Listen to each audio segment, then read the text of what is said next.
Hello friends, this is Peaceful Anarchism on the Voluntary Virtues Network every Thursday afternoon, 1 to 1:30 p.m. I'm your host, Danilo Cuellar, and today we'll be discussing how the timeless luster of gold and silver can restrain governments and end war. So this is an elaboration of a previous blog post I did entitled, "Is Money the Root of All Evil?" referring to Mike Maloney's video by the same name. An oft repeated but erroneous assertion is money is the root of all evil. How can this be so? Money is simply an inanimate object. How can an inanimate object be blamed for anything? If a civilian man murders someone with a gun, does the gun go to jail? If he murders someone with a chainsaw, does the chainsaw go to jail? Guns, chainsaws, and anything that one person might use to harm another person can all be used for the purposes of good as well as evil. If a computer program malfunctions, do you blame the program or the human programmer? I hope the idiocy of this assertion is apparent. Before free and peaceful people chose money, barter was the trade method of choice. This carried with it inherent problems, which included lack of coincidence of wants, lack of division, lack of common measure of value, and lack of store of value. Money and currency were born out of necessity as communities grew. Money is a tool chosen by free and peaceful people to trade amongst each other. It was chosen because it satisfied certain criteria that facilitated trade. These criteria include portability, divisibility, fungibility, or interchangeability, durability, and a store of value.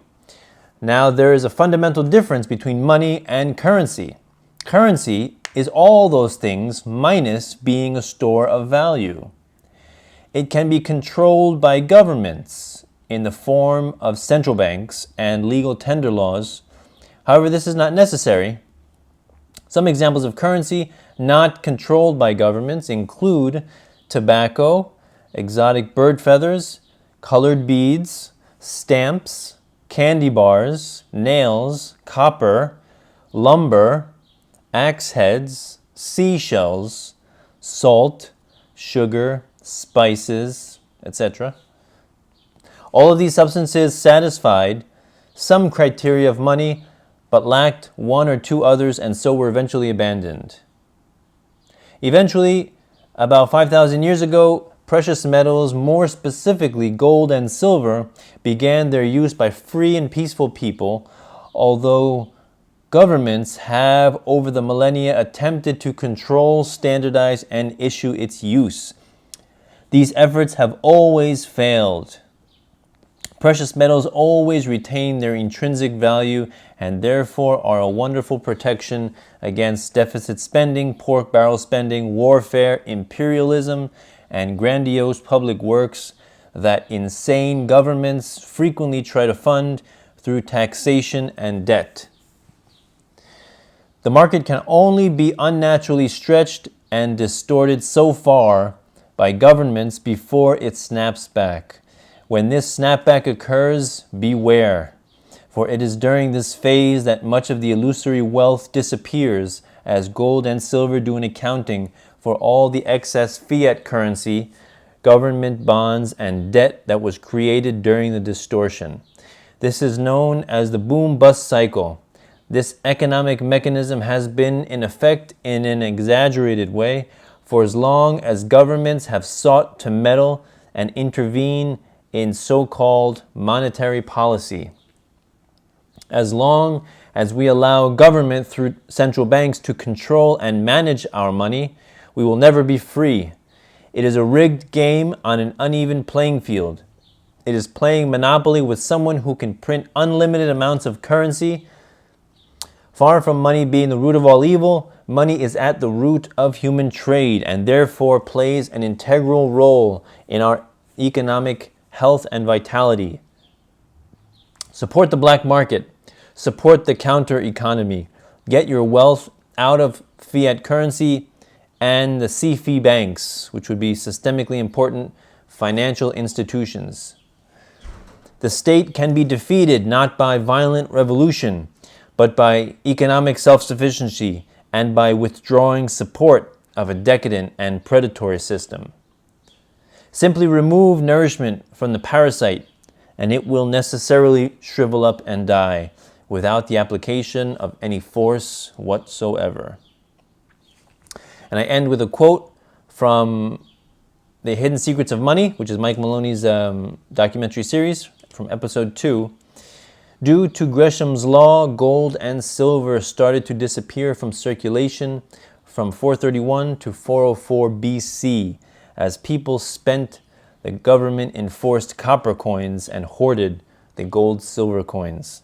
Suddenly, it took a whole bunch of copper coins to buy a gold-silver coin. This is the first time gold or silver ever had a price. Before that, everything was measured in a weight of gold and silver. So, this is one of my favorite topics to discuss. This is what I learned first when I first started learning about libertarianism, Austrian macroeconomics, precious metals. It's an amazing topic because they really, learning about monetary history, you understand that it forms the foundation of a thriving and prosperous society, right? Because the reflection of a free monetary system, unfettered, unencumbered, without restrictions, without laws, will ensure that the people are prosperous. The money is it's like the lifeblood of an economy. That's what we use to trade in, right? And once governments immediately start to control and they start to debase and debauch the currency, that's when you begin to have all of the problems that are typically associated with capitalism and with business, free enterprise and all that stuff. People get it kind of misunderstood, but the truth is that a lot of these distortions in the economy are completely unnatural and artificial, and would not really occur to the exaggerated extent that they do occur if government was not so, if it did not take such an interventionist approach, right? Did not meddle so much in so-called, quote, fiscal policy, right, or monetary policy. So let's discuss this. Gold and silver started being used in ancient Egypt about 5,000 years ago as trade. It was not necessarily considered money, but it was used in trade. And this is fascinating because people didn't use gold and silver because they were forced to. They used it because they chose to, right? They found that it was an ideal medium for exchange, right? Because as I stated, barter has many deficiencies associated with it. Barter is good, but when society begins to, when communities begin to, aggregate and people settle down in large groups of large communities, barter is not sufficient and frequently produces unbalance. So having a commonly regarded medium of exchange that everybody values, such as gold and silver, is very useful. Everybody wants gold and silver. Even today, you can say that our governments are trying to institute a world currency, right? One world currency. Well, that's what gold and silver was. It was one world currency. Even today, you go anywhere on the planet, basically, and you ask them, do you accept, do you value gold and silver, right? They don't really accept it as money because it hasn't been money since basically 1933 when FDR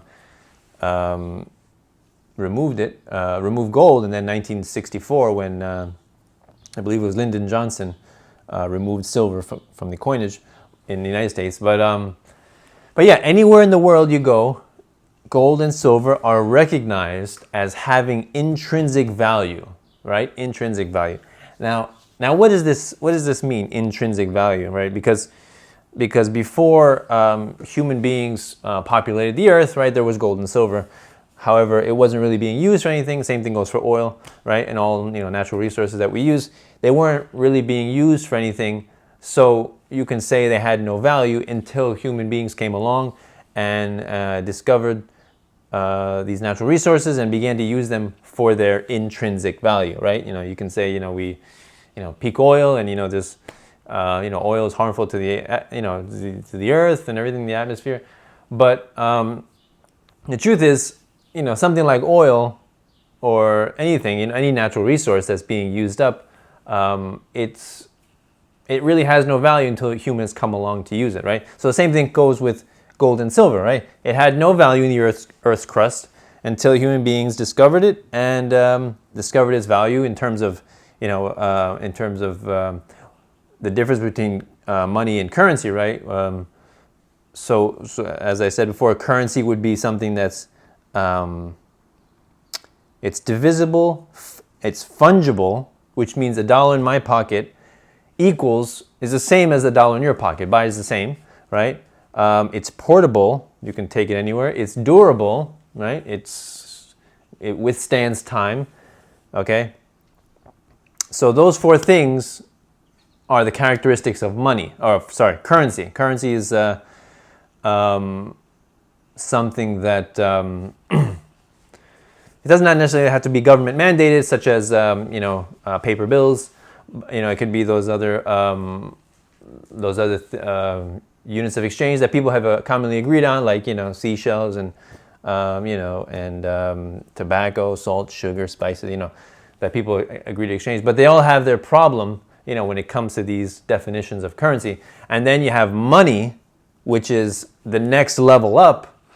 And that would be precious metals, because they are necessarily a store of value, right? They increase in value with time. Therefore, the incentive is for people to save them, right? Not to spend them. People, when we're in a society like we are today of, rampant deficit spending, pork barrel spending, warfare as a result, paid for by fiat currency creation and debt, when you're in that kind of environment, you can expect the currency to be rapidly depreciating, and that's what we've seen: rapid depreciation ever since 1971, which is a key year, because that's when President Nixon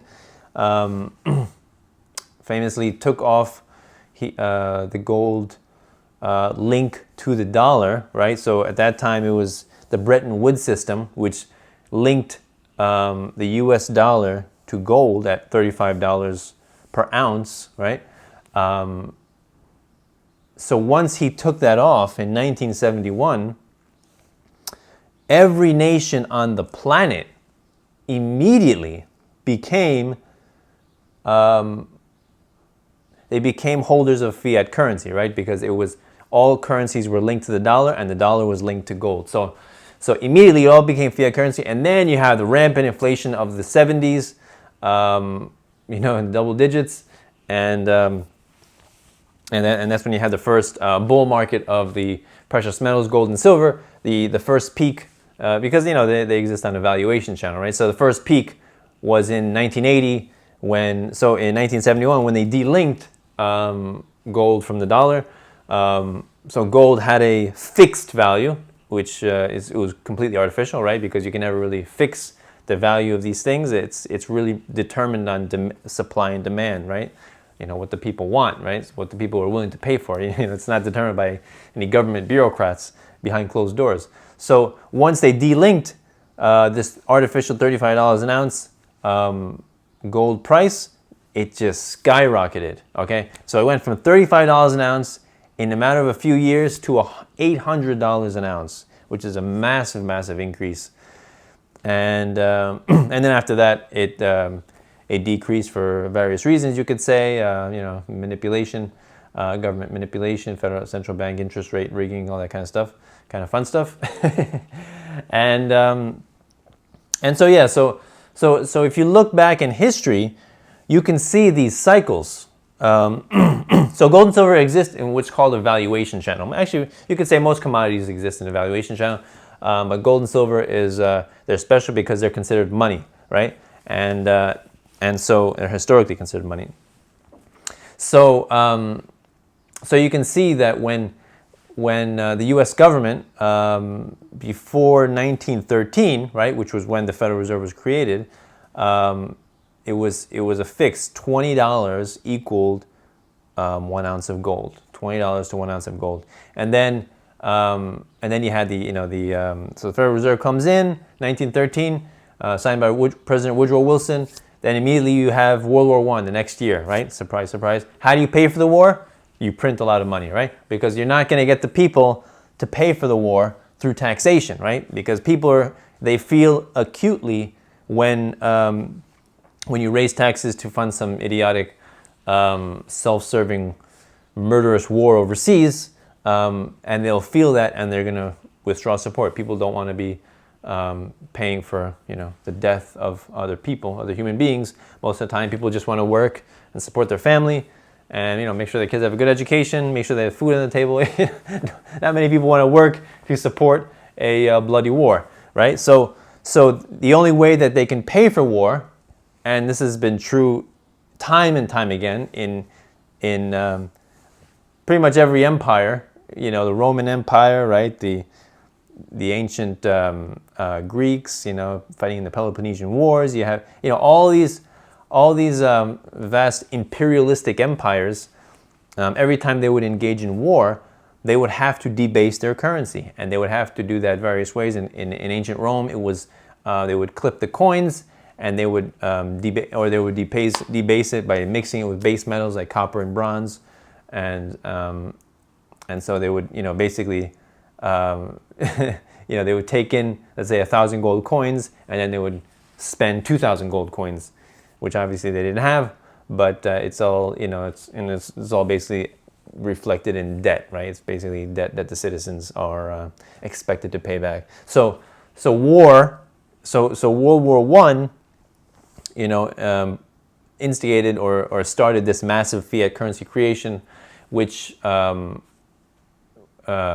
to the the Roaring '20s and the supposed boom, right? And so it's basically what money printing does is it leads to an artificial stimulus in the economy, as all this introduced liquidity gets poured in, and people make investments and people grow their businesses, and so people feel like they're a little bit wealthier.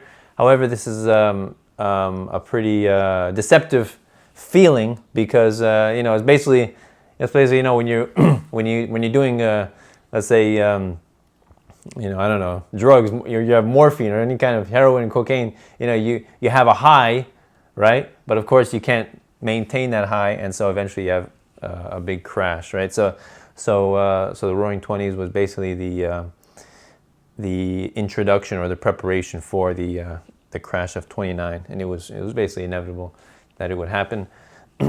Incidentally, also, just to mention this, in Germany, where World War I was fought, for the most part, the German country was so devastated by all of the fighting and all of the destruction of private property and infrastructure and roads, bridges, all that stuff. So their economy was just destroyed. And then, of course, since they were defeated, on top of that, through the Treaty of Versailles, they had to pay war reparations, which actually, as a side note, I believe it was about $30 billion that President Woodrow Wilson borrowed from the Federal Reserve to pay for the war, and today we are still paying that money back, right? Incidentally. Should mention that a little less than a century later. Actually, no, about a century now. Yeah, about a century now. We're still paying that money back. So it's kind of fascinating, when you get into the upside down, topsy-turvy world of debt and fiat currency creation. So in Germany, after the war was done, they were enslaved by all of this debt. That also they had to print money as well to pay for their war, for their war effort. But So they were, after they were defeated. The Treaty of Versailles was signed, and they had to pay war reparations. That's the agreement for most of the time, any country that is defeated in war must pay the war reparations to the victor countries. And so I think just a few years ago, I think like something like 2010, the United States pardoned Germany. They said they don't have to pay the war reparations for World War I.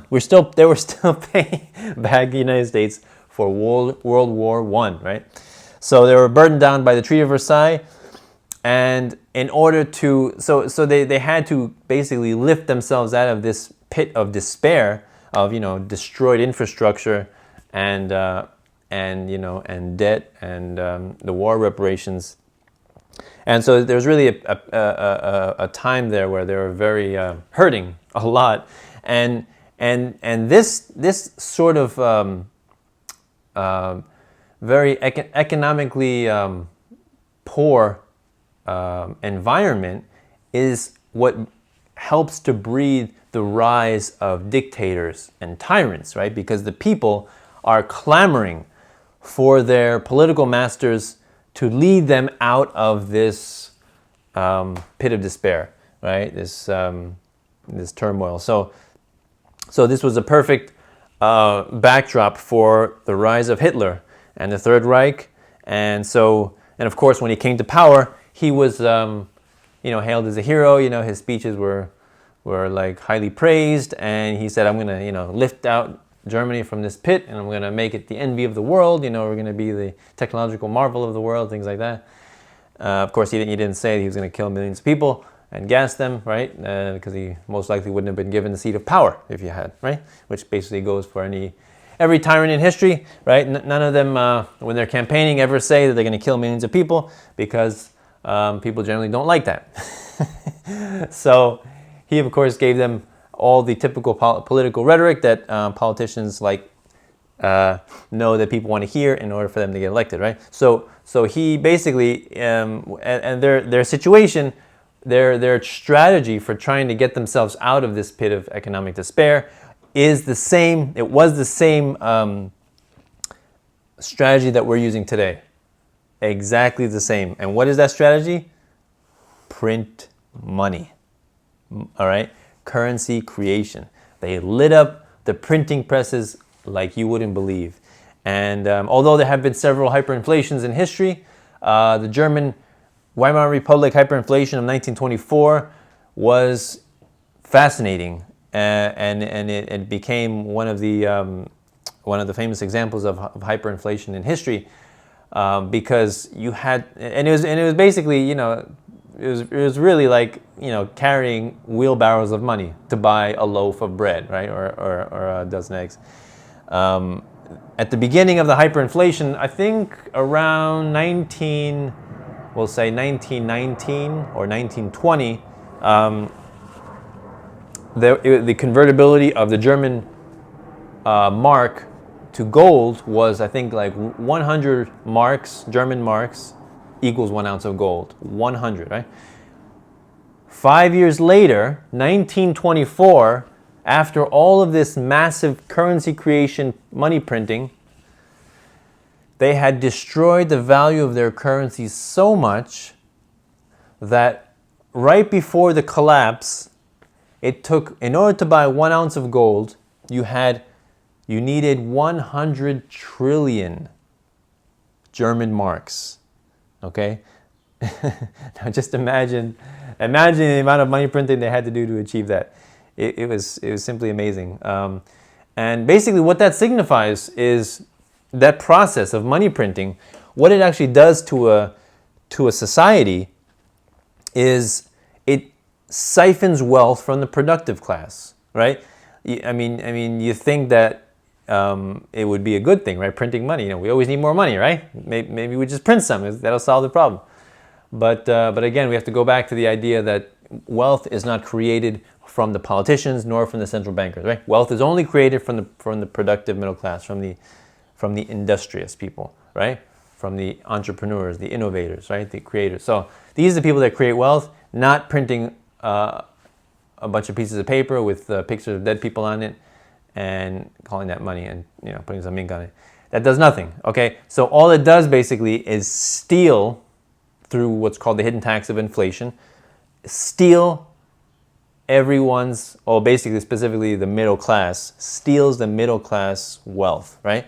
And so basically the effect of this printing of inflation and eventually consequently hyperinflation is that it destroys and completely wipes out the middle class completely, all right? And also enriches the elite, right? Those who are, the politicians and the cronies, people who are politically connected, as well as the central bankers that actually control the monetary supply and print the money, right? So the poor see no change. Basically, they're still poor, but the middle class, which is basically the health of a country, the middle class is completely wiped out, right? So this is called a wealth transfer. So it's wealth that's transferred from the industrious who produce the wealth to the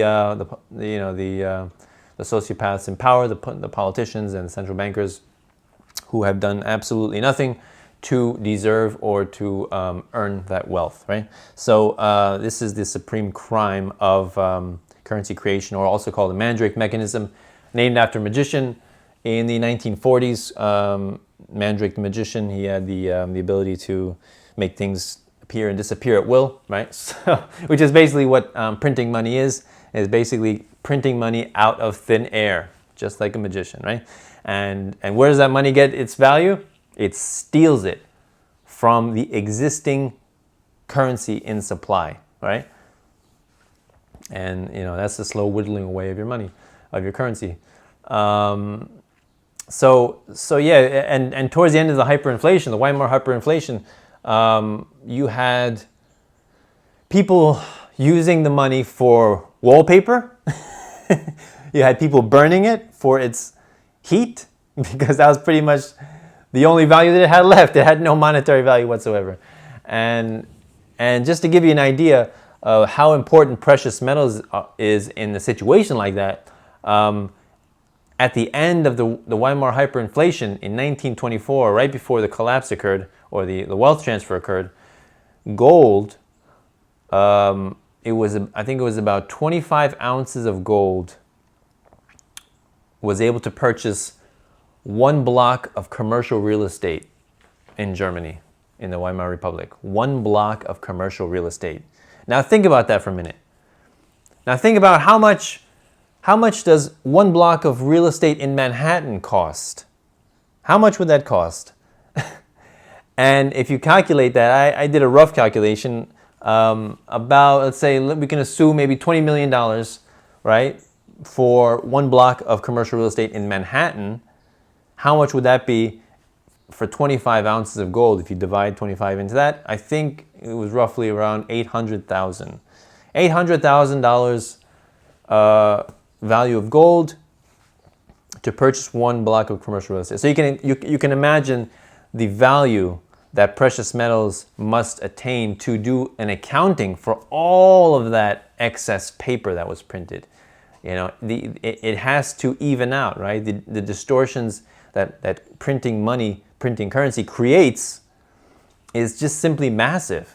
And you just cannot ignore the economics when, at the end of all that, gold and silver being something that is physical, tangible, and unable to be printed at a whim by central bankers, when it does an accounting for all of that excess money and credit. So it's simply an amazing process. And once you begin to study monetary history, you begin to understand many patterns and cycles.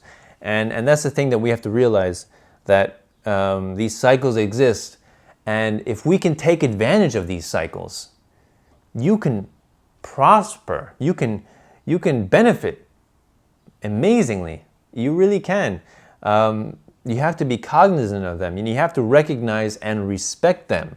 Okay, because to think that you can achieve success and be ignorant in economics or monetary history is one of the saddest tragedies and follies that I have come to realize. How difficult it is to succeed in any kind of business when you're ignorant in the banking system, ignorant in economics, and ignorant in monetary history. It's just one of the necessities that we must learn that has not been taught to us in any respect in our government schools, and I think that's for good reason. Because if we were all knowledgeable and capable people, we would be in a different place today. All right, well, that's the time I have today. So thank you very much for listening. This is Peaceful Anarchism on the Voluntary Virtues Network. Wishing all of you have a great day. Take care. Bye.